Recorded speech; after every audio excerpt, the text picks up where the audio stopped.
parole de Dieu, elle peut régler toutes les situations. Vous savez, un jour, la parole de Dieu, pour les disciples au milieu de la tempête, elle a été la paix. Un jour, pour un lépreux, elle a été la guérison. Un jour, pour l'homme de Gadara, qui était lié de toutes sortes de choses, elle a été la délivrance. Un jour, pour Lazare, elle a été la vie. Et ça, c'est la puissance de la parole de Dieu. Et puis pour toi, ce soir, elle peut être aussi, elle peut répondre à ton besoin. Hébreux 13:8 va dire qu'il demeure le même, hier, aujourd'hui et éternellement. Et ce soir, il est parmi nous. Alors, quand il est là, quand il descend, il peut se passer n'importe quoi. Et ça, c'est la puissance de Dieu. Puis le Seigneur a mis un mot sur mon cœur. Le thème que j'ai donné au message, c'est ça. Tout vient de lui. Et puis, j'ai pris 2 exemples d'hommes dans la Bible. Et puis, le premier, ça se trouve dans 1 Roi, au chapitre 21. Je voudrais vous faire la lecture. Voilà ce que la Bible va nous dire. Après ces choses, voici ce qui arriva. Naboth de Jizréel avait une vigne à Jizréel, à côté du palais d'Akab, roi de Samarie. Et Akab parla ainsi à Naboth. Cède-moi ta vigne pour que j'en fasse un jardin potager, car elle est tout près de ma maison. Je t'en donnerai à la place une vigne meilleure, ou si cela te convient, je te payerai la valeur en argent. Mais Naboth répondit à Akab, que l'Éternel me garde de te donner l'héritage de mes pères. Amen. Gloire à Dieu. Amen.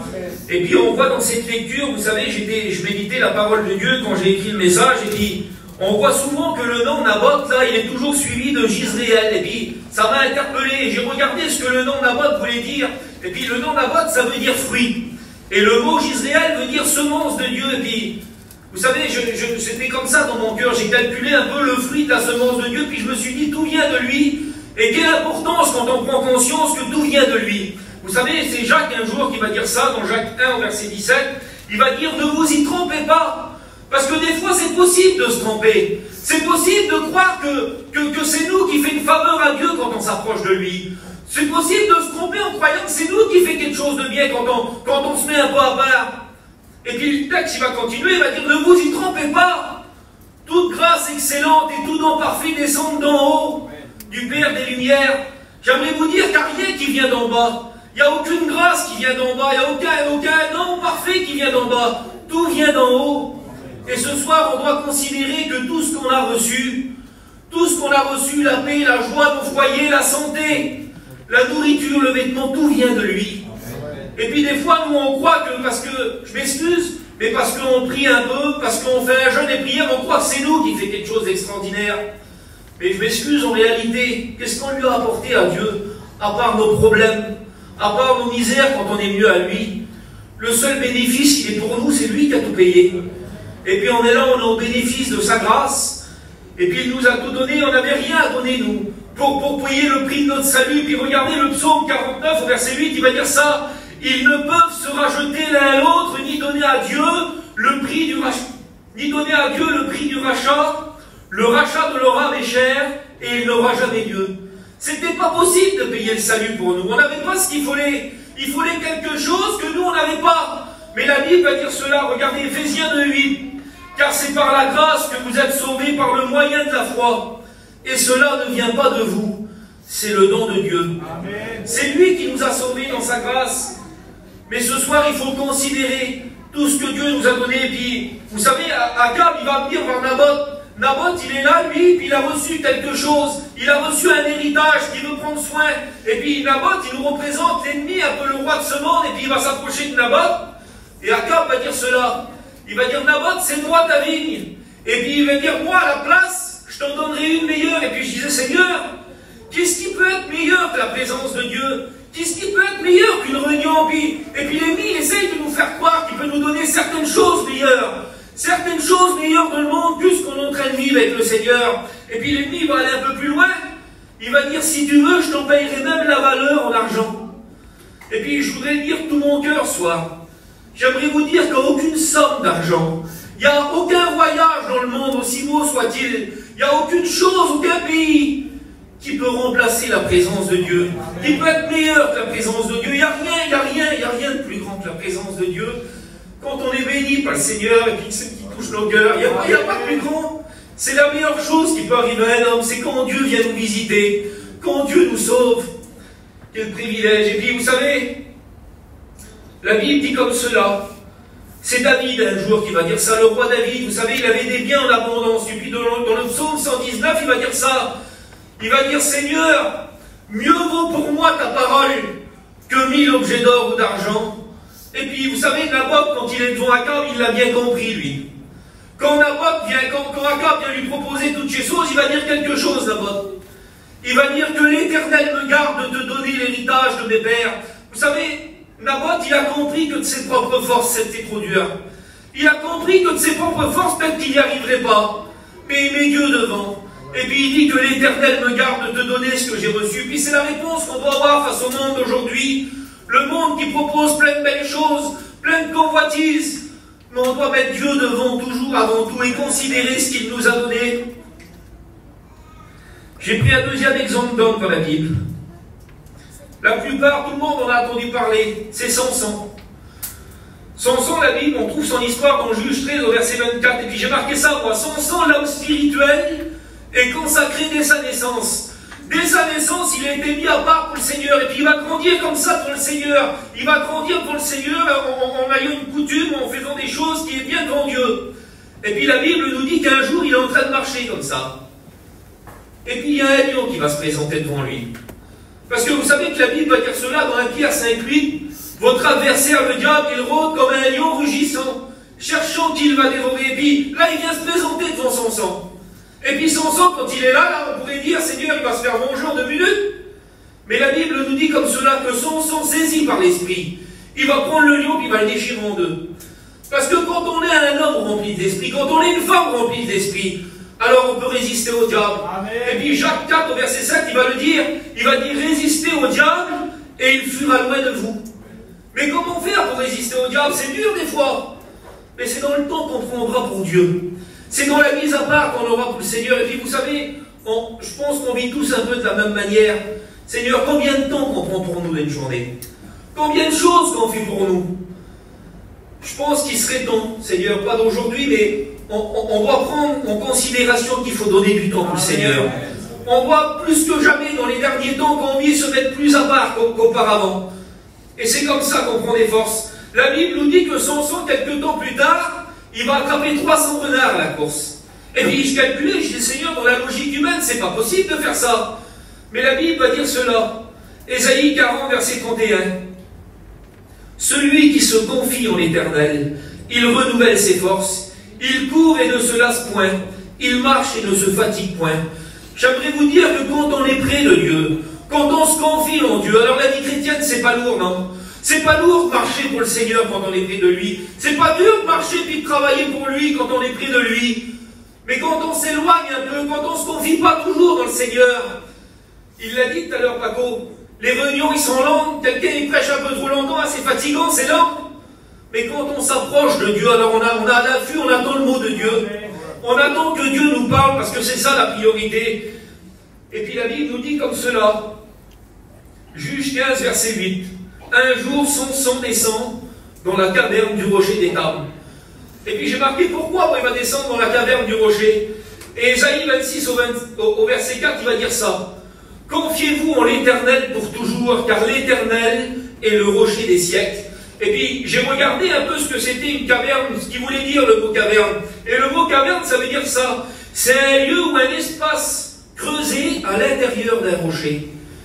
Et quand on est à l'intérieur du rocher, quand on est dans l'intimité avec Dieu, quelle est force qu'on prend? Amen. Et puis Samson, il est là, il est dans l'intérieur du rocher, il vient là se mettre à part. Et puis la Bible nous dit qu'après il va sortir. Et puis il y a des hommes qui vont venir pour le lier.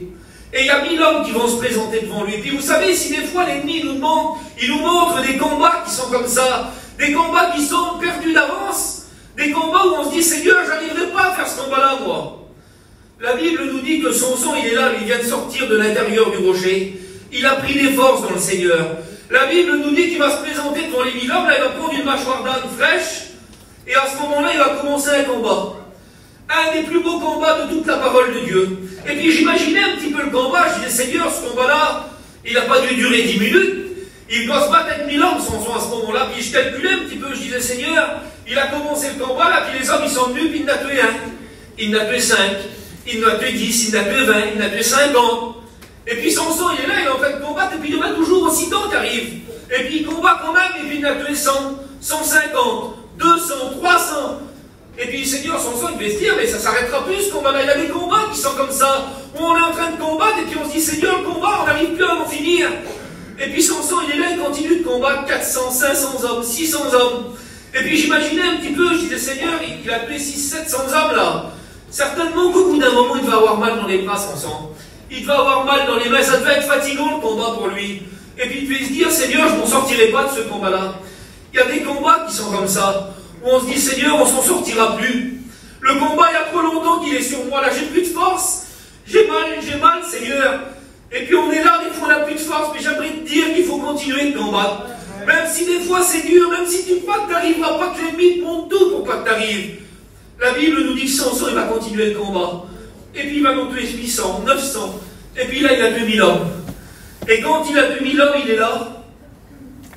Et la Bible nous dit comme cela.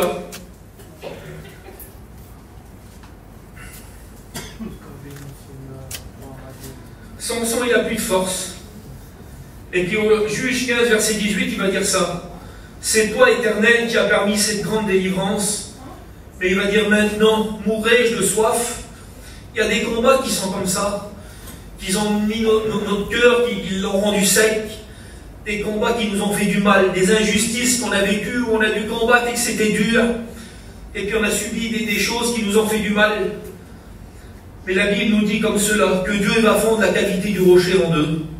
Et puis Samson, il va boire. La Bible nous dit que quand il va boire, son esprit, elle se ranima en lui, et il reprit vie. Et puis vous savez, je pensais à ça quand je méditais la parole de Dieu. Vous savez, Jésus, c'est celui qui a tout créé avec son Père. Il a créé les étoiles, il a créé le ciel, il a créé le soleil. Et puis j'imaginais un petit peu, je disais, Seigneur, il t'est venu sur la terre, tu aurais pu expliquer ces choses-là mieux que quiconque. Toi, tu aurais pu parler du soleil et des étoiles, et puis tu aurais pu parler de toutes les grandes créations, là. Il y a certains hommes qui essayent de l'expliquer aujourd'hui, mais personne n'aurait pu mieux l'expliquer que Jésus. Et puis vous savez ce qu'il a dit, Jésus, quand il est venu sur la terre? La simplicité. Jean 7, verset 37. Il a dit, si quelqu'un a soif, il n'a pas dit qu'il connaisse le nom des étoiles, non. Si quelqu'un a soif, il ne faut pas qu'il connaisse l'astrologie, non. Jésus a dit ça, si quelqu'un a soif, qu'il vienne et qu'il boive. Et puis la parole de Dieu, c'est ça, il n'y a pas plus simple. Ce soir, tu as besoin de venir désaltérer en Jésus. Tu as besoin de venir boire de l'eau vive ce soir. Et puis la Bible nous dit comme cela, jusqu'à au verset 19, on a appelé cette source, la Bible nous dit, En-Hakkore, qui veut dire source de celui qui invoque. Et le psaume 50 au verset 15, il va dire ça. Invoque-moi au jour de la détresse et je te délivrerai. Amen. Et puis Jésus, il est là, ce soir, tu peux encore t'adresser à lui, tu peux encore l'invoquer. Et puis voilà, je calculais un petit peu, puis j'imaginais les expériences que Samson a vécues. Et puis j'ai marqué ça, voilà, Samson, à partir de ce moment-là, là, certainement qu'il était rempli de confiance, rempli de force, il a vécu des expériences. Il n'y a pas beaucoup de personnes qui ont eu des expériences comme ça. Certainement qu'il devait se croire fort, Samson, avec toutes les expériences qu'il a vécues. Et puis il y a un texte de la Bible qui va dire ça, 1 Corinthiens 10 au verset 12. Ainsi donc, que celui qui croit être debout prenne garde de tomber. Parce que quand on se croit trop fort, quand on compte un peu sur nos propres forces, il y a un grand danger, j'aimerais vous dire. Et puis la Bible dit comme cela, c'est 2 Samuel, chapitre 1, verset 27. Il va dire, comment des héros sont-ils tombés?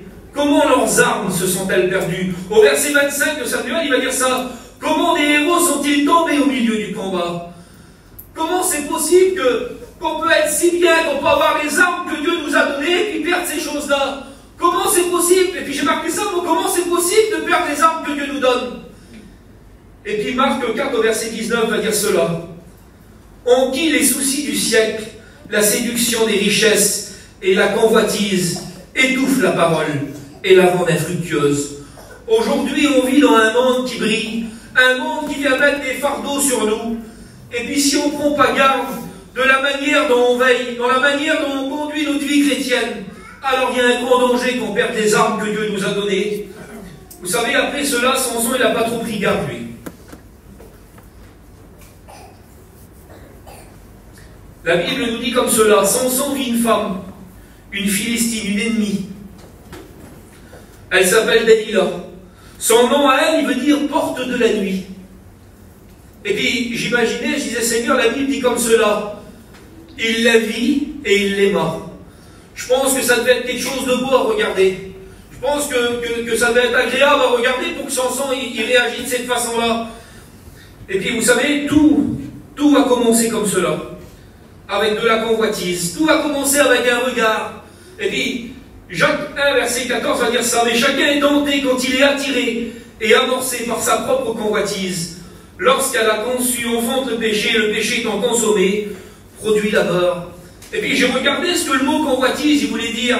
Le mot convoitise, il veut dire ça. C'est un désir extrême ou immodéré de posséder quelque chose qui n'est pas à nous. Et puis, on fait ça quand on convoite. On regarde un peu, c'est les autres, si l'herbe elle est un peu plus verte que chez nous. Puis on regarde que les autres, il y en a qui ont plus réussi que nous. Et puis on voudrait ce que les autres ils ont. Les autres, ils vont plus là-bas en voyage, alors on voudrait faire un peu comme les autres. Et puis on convoite un peu, puis... Vous savez, je laisse le Saint-Esprit parler à vos cœurs. Je ne veux pas rentrer dans tous les détails que ça peut aller. Mais c'est ça la convoitise, quand on n'est plus content de ce qu'on a chez nous. Et puis le contentement. J'ai marqué ça, moi, le contentement, Seigneur, quelle importance. Le contentement, c'est ça, regardez. C'est l'allégresse, c'est l'apaisement. Quand on a le contentement, c'est le bonheur, c'est la félicité, c'est la joie. Vous savez, le contentement, Seigneur, il dépend, je m'excuse, mais il ne dépend pas de si, il l'a dit encore pas tout à l'heure, mais il ne dépend pas si on a travaillé le matin ou pas. Le contentement, il ne dépend pas si on est dans un beau pays ou si on est dans un moins beau pays, non. Le contentement, il ne dépend pas s'il fait du beau temps ou s'il fait du vilain temps. Ça ne dépend pas de ça, le contentement. Le contentement, c'est Jésus qui donne. Et peu importe où on se trouve, peu importe ce qu'on fait, quand on a le contentement que Jésus donne, alors on est un homme complet, on est une femme complète dans le Seigneur. Paul, il va dire ça, Philippiens 4:11, car j'ai appris à être content de l'état où je me trouve. Ça veut dire qu'auparavant, il n'était pas content de ce qu'il avait. Il vivait aussi dans la convoitise. Mais quand on rencontre Jésus, alors Jésus met le contentement dans nos cœurs. Et puis, vous savez, Samson va faire ça, lui. Il va laisser rentrer Delilah chez lui. Et puis, Delilah va commencer son travail et elle va chercher comment le lier. Juge 16 au verset 6 va dire ça. Alors Delilah dit à Samson, dis-moi d'où vient ta grande force et avec quoi il faudrait te lier pour te dompter. Et puis à ce moment-là, il va se passer quelque chose. Vous savez, le livre d'Osée, chapitre 10, verset 2 va dire ça. Leur cœur est partagé, ils vont emporter la peine. Et puis Samson va faire quelque chose, c'est qu'il va commencer à partager son cœur. Son cœur qui était entier pour Dieu auparavant, il va commencer à le partager. Et il va laisser rentrer des choses dans son cœur. Puis la Bible nous dit comme cela, que Samson, il va rentrer un peu dans le jeu de Delilah. Et puis il va lui dire ça. Il va lui dire, si on me lie avec 7 cordes fraîches qui ne sont pas encore secs, alors il dit, je deviendrai faible. Et puis la Bible nous dit que Delilah va faire ce que Samson lui avait dit. Elle va le lier de la manière qu'il lui avait dit. Et puis la Bible nous dit que Delilah va le réveiller. Et puis elle va lui dire, Samson, les Philistins sont sur toi. Et puis il va se réveiller, il va prendre les liens, il va tout arracher. Et puis Delilah va dire quelque chose. Elle va lui dire, tu t'es joué de moi et tu m'as dit des mensonges. Et puis je disais, Seigneur, Samson, l'homme consacré, l'homme qui a été consacré toute sa vie, commence à dire des mensonges. Et il a partagé son cœur, il a laissé rentrer des choses, et puis il commence à jouer avec le monde. Mais quand on est un chrétien, je m'excuse, mais on ne joue pas avec le monde. Quand on est un chrétien, il n'y a pas de compromis avec le monde, non? On fait comme Dieu nous dit. Et puis, la Bible dit que 3 fois elle va lui demander. Et 3 fois, Samson, il va marcher dans le jeu de Delilah. Et puis, il va lui dire des mensonges 3 fois. Vous savez, j'ai marqué ça. Si même certaines situations nous semblent acceptables, que ce soit dans notre travail, que ce soit dans notre vie de tous les jours. Proverbe 16 au verset 25. Telle voie paraît droite à un homme. Il y a des voies qui sont comme ça, où ça ne nous semble pas vraiment grave, où ça nous semble à peu près acceptable, et puis on se permet certaines choses. Mais la Bible va dire ça. Son issue, c'est la mort. Sur le chemin, vous voyez, ça ne paraît pas comme ça. Le chemin, il est à peu près droit, il n'est pas vraiment tordu, le chemin, il est à peu près droit. Mais à la fin, là-bas, à la fin, c'est la mort. À la fin du chemin. Juge 16 au verset 16 va dire ça. Comme elle était chaque jour à le tourmenter et à l'importuner par ses instances, son âme s'impatienta à la mort, car la belle Delilah qu'il aimait est devenue son tourment. Et puis, Et puis je pensais, je disais, Seigneur, comment cet homme-là, il est pu en devenir là? Au point que son âme, à lui, à s'impatienta à la mort. Et puis vous savez, on le sait, on l'a peut-être vécu des fois auparavant, quand on commence à négliger les choses de Dieu, quand on commence à négliger la prière, à la lecture, les réunions, il y a quelque chose en nous qui commence à mourir, où ça commence à venir dur de venir à la réunion. Ça commence à venir dur de se mettre à part pour prier puis pour lire. Parce qu'on laisse trop de place au monde. Et puis la partie du cœur qu'on avait entier pour Dieu, elle commence à diminuer. Et puis il y a quelque chose qui s'éteint. Au verset 17, la Bible dit comme cela. Si auparavant il avait partagé son cœur, au verset 17, la Bible veut dire ça. Il lui ouvrit tout son cœur et il lui dit, le rasoir n'a jamais passé sur ma tête, car je suis consacré dès ma naissance. Alors la Bible dit comme cela, elle l'endormit sur ses genoux, et elle va raser les 7 tresses qu'il avait sur sa tête. Et puis la Bible nous dit comme cela, elle commença à le dompter, et puis elle va le réveiller, puis elle va lui dire, son sang, les Philistins sont sur toi. Et puis je pensais, j'imaginais, je disais, Seigneur, certainement que son sang devait plus s'en souvenir, que quand il a tué le lion, c'était rempli de l'esprit qu'il l'a fait. Certainement qu'il devait plus s'en souvenir que s'il a attrapé 300 renards, c'est parce que Dieu lui a donné la force. Certainement qu'il ne se rappelait plus de ces choses-là, qu'il ne se rappelait plus que quand il a tué les 1000 hommes là, c'était parce qu'il était rempli de l'esprit de Dieu. Certainement qu'il ne se rappelait plus de ça. Et puis son sang, il va se réveiller, il est là, et puis il va dire quelque chose. Regardez ce qu'il va dire. Il va dire, je m'en tirerai comme les autres fois. Et la Bible va continuer, mais il ne savait pas que l'Éternel s'était retiré de lui. Et puis je disais, Seigneur, comment que l'ennemi il est vain? Comment que l'ennemi il est vain? Un homme qui était comme ça près de Dieu, un homme qui était rempli de l'Esprit de Dieu. Il ne s'est même pas aperçu que Dieu s'était retiré de lui. Et puis j'ai marqué ça, vous savez que son sang il va finir les yeux crevés, il va lui crever les yeux, puis il va retourner la meule pour l'ennemi. J'ai marqué ça, moi, il était déjà tombé aveugle, avant même qu'on lui crève les yeux. Et puis c'est ce que le monde fait, c'est ce que l'ennemi fait.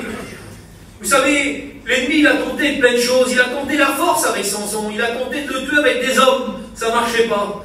Et vous savez, l'ennemi, j'aimerais vous dire qu'on n'est pas plus, je m'excuse, mais on n'est pas plus intelligent que lui. Il a 6000 ans d'avance sur nous. Et puis il s'y prendra tous les moyens, mais nous devons faire comme Naboth. Et puis dire et mettre toujours Dieu devant, que l'Éternel me garde, de donner ce que Dieu nous a donné. Je voudrais juste terminer avec une histoire dans la Bible. C'est Luc 10 au verset 30. La Bible nous dit comme cela, qu'un homme descendait de Jérusalem, et puis j'ai fait ça, moi, Jérusalem, l'église. Il descend à Jéricho, nous représente le monde. Et puis cet homme, pendant qu'il descend, là, la Bible nous dit comme cela, qu'il va tomber au milieu des brigands, qui vont le dépouiller, le charger de coups, et puis ils vont le laisser à moitié mort. Et puis j'imaginais un petit peu, je disais, Seigneur, pour que ces hommes, ils venant prendre les choses qu'il a, c'est que cet homme-là, il avait des choses dans son cœur. Certainement qu'il avait des trésors, il descendait de la ville sainte, il descendait de l'église. Et puis l'ennemi, il est venu, puis il a tout pris. Jean 10, au verset 10, il va dire ça, le voleur, il ne vient que pour dérober, égorger, détruire. C'est le rôle de l'ennemi, ça. Je m'excuse, mais si tu as peut-être fait des petits compromis qui ne te semblent pas trop graves, j'aimerais te dire que l'ennemi ne veut pas en rester là. Ce qu'il veut, lui, c'est égorger, détruire. C'est son rôle, il veut faire que ça, lui. Il ne veut pas faire un petit compromis que ça se passe à peu près bien toute ta vie, non. Il veut tout prendre. Il veut prendre tout ce que Dieu t'a donné. Et puis la Bible nous dit que cet homme, il est là, il est à moitié mort sur le bord du chemin. Et puis la Bible nous dit qu'un sacrificateur qui passait par hasard par là. Cet homme, il passait par hasard, puis la Bible nous dit qu'il va passer outre. Il va passer au-dessus de lui, il va s'en aller. La Bible nous dit qu'un lévite, des hommes extraordinaires qui sont consacrés au service de Dieu dans le temple. La Bible nous dit qu'il passait aussi par hasard là, lui. Et puis il va passer outre aussi, il va le laisser sur le bord du chemin. Mais la Bible nous dit qu'un bon samaritain, qui nous représente Jésus, la Bible dit que quand on lui passe, Seigneur, il amour. Quand lui passe, c'est pas par hasard. Il passe pas là pour dire passer, non. Lui, quand il passe, la Bible dit qu'il fut ému de compassion. Et puis j'aimerais te dire que peut-être si c'est ta situation, qu'il est ému de compassion pour ta situation. Il n'est pas celui qui te juge, il n'est pas celui qui te montre du doigt pour une situation que tu as mal agi, non. La Bible nous dit qu'il va s'abaisser, puis il va le prendre dans ses bras. Il ne va pas regarder dans l'état où il se trouve, il va le prendre dans ses bras, puis il va le soigner. Il va mettre de l'huile sur lui, il va mettre du vin. Jésus, il est là ce soir, puis il voudrait te redonner le Saint-Esprit, peut-être si tu l'as perdu. Il voudrait remettre des couleurs dans ta vie, il voudrait te redonner la joie. La Bible nous dit qu'il va le mettre sur sa propre monture et qu'il va l'emmener à l'hôtellerie. Et puis peut-être qu'il y en a qui c'est comme ça dans leur vie. Alors je sais que la parole de Dieu, elle parle à tous les degrés. Il y en a, pour certains, ça sera une mise en garde, et merci Seigneur. Et puis il y en a peut-être qui vivent des situations comme ça. Mais la parole de Dieu, elle n'est pas une condamnation, elle est une solution. Et ce soir, c'est une main tendue encore pour celui qui a besoin. Vous savez, sur ces quelques mots, je voudrais qu'on prie le Seigneur.